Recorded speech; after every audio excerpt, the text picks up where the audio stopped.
Voilà, bonjour. Je voudrais donner ensuite encore 4 témoignages de ce que Jésus-Christ, ce que l'Évangile peut faire dans la vie de personnes. Et donc là, il s'agit de témoignages qu'on trouve dans les Actes des Apôtres. Je vous encourage à lire la parole de Dieu, à lire le Nouveau Testament.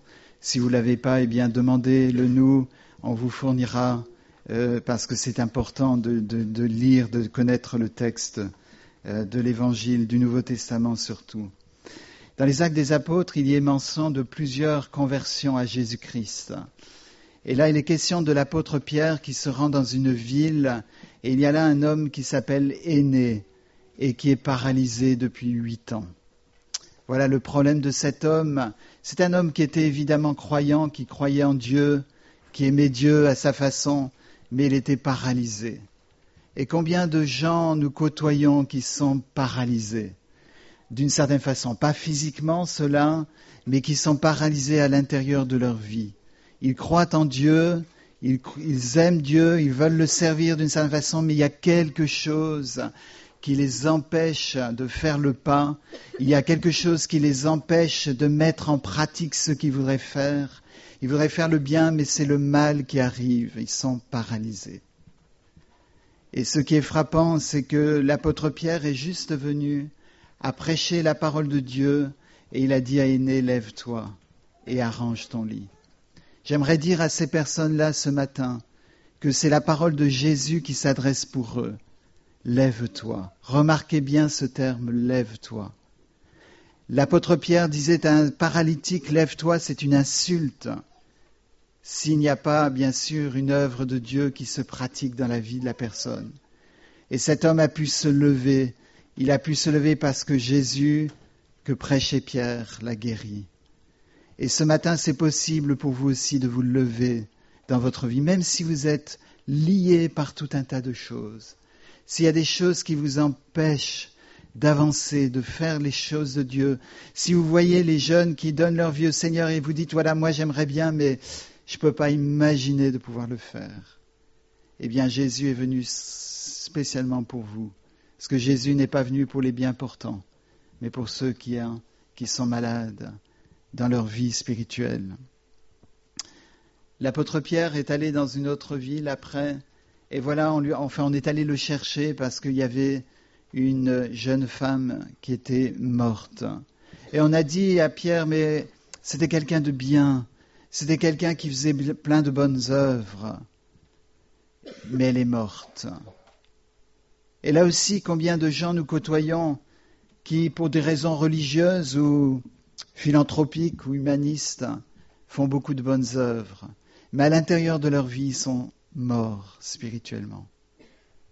Ce n'est pas les œuvres qui vous donnent la vie, ce n'est pas les œuvres que vous faites, ce n'est pas les bonnes actions que vous faites qui peuvent vous donner cette vie spirituelle.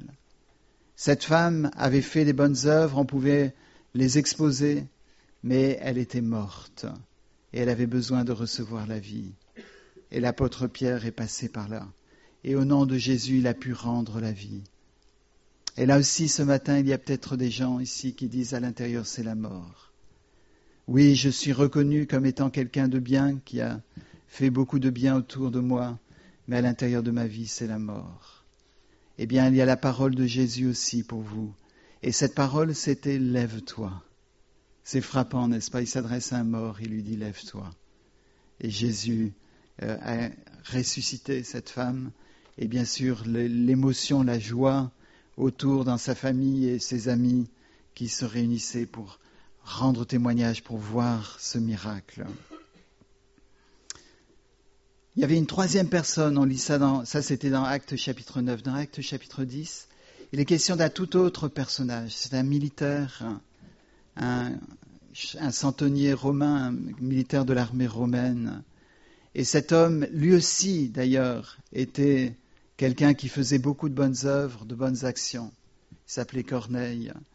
Et cet homme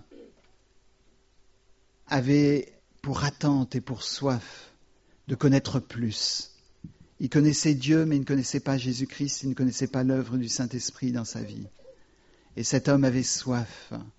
Et là aussi, l'apôtre Pierre a été envoyé par Dieu pour porter la parole à cet homme, pour pouvoir lui dire que le message de l'Évangile, c'était pour lui aussi. Et quand Corneille a vu Pierre arriver, il a dit « Nous sommes tous à ton écoute, nous voulons entendre ». Et oui, il y a des gens peut-être qui ont soif ici ce matin. Des gens qui cherchent la spiritualité, qui cherchent Dieu, qui cherchent à connaître quelque chose de plus profond que ce qu'ils ont connu jusqu'à présent. Eh bien, ce matin, c'est pour vous aussi l'Évangile. L'Évangile se révèle aux hommes et aux femmes qui sont prêts à écouter la parole de Dieu. Alors vous allez me dire, mais voilà 3 témoignages de personnes qui étaient bien, qui étaient déjà des gens qui avaient une connaissance religieuse. Eh bien, je vais vous donner le 4e témoignage, qui est l'homme qui a été le plus transformé dans les 4 personnes que je vais mentionner. Il s'agit donc dans Actes chapitre 9, le récit d'un certain Saul de Tarse. Un homme, le chapitre 9 commence en disant un homme qui respirait le meurtre et la haine des chrétiens. C'est un homme qui détestait les chrétiens, qui détestait le christianisme, qui avait même, puisqu'il était important, il avait même obtenu des documents pour mettre à mort des chrétiens. Et il se rendait à Damas pour cela. C'était un homme radical, c'est un homme rempli de haine. Et on penserait, ah voilà, l'évangile n'est pas pour cet homme-là. Eh bien, ce matin, si vous avez la haine des chrétiens, si vous avez la haine dans le cœur contre Dieu, eh bien, l'évangile est pour vous, et particulièrement pour vous, parce que des 4 que je mentionne, c'est l'homme qui a été le plus transformé. Alors qu'il se rendait à Damas pour accomplir son massacre des chrétiens, eh bien, l'Esprit de Dieu l'a interpellé sur la route. Vous voyez, ce n'est pas une église qui peut faire quoi que ce soit. Ce n'est pas un mouvement, aussi bien soit-il, qui peut faire l'œuvre dans les vies des gens. Mais c'est l'Esprit de Dieu, c'est une rencontre avec Jésus-Christ lui-même qui peut transformer la vie. Et cet homme est tombé par terre. Et il a eu la révélation de Jésus-Christ à ce moment-là. Et Dieu lui a dit, ou Jésus lui a dit, « Lève-toi et va dans la ville et on te dira ce qu'il faudra faire. » Donc dans les 4 récits, il y a trois fois la question de se lever. Saul de Tarse est venu, après sa conversion, Paul, l'apôtre Paul, l'homme qui a influencé le christianisme le plus. Vous lirez beaucoup de ses écrits dans le Nouveau Testament. Mais la puissance de Dieu a transformé cet homme.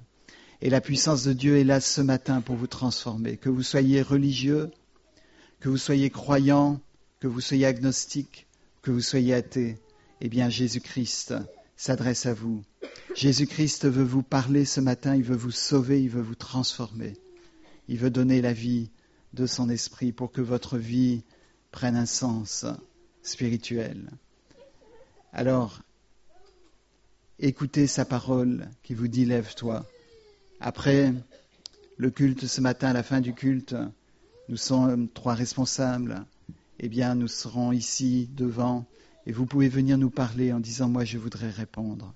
Je voudrais donner ma vie au Seigneur. Je voudrais connaître ce que les hommes et les femmes ont connu depuis 2000 ans et ce que nos jeunes baptisés ont connu. Je voudrais moi aussi le connaître. » Et nous prierons avec vous pour qu'une nouvelle vie commence à partir d'aujourd'hui pour vous. Et Dieu le fera.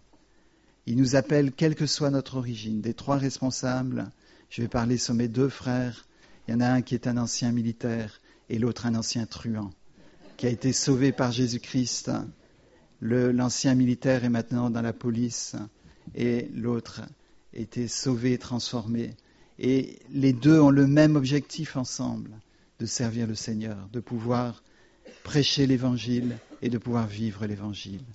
Alors que Dieu vous bénisse et que Dieu nous bénisse tous. Amen.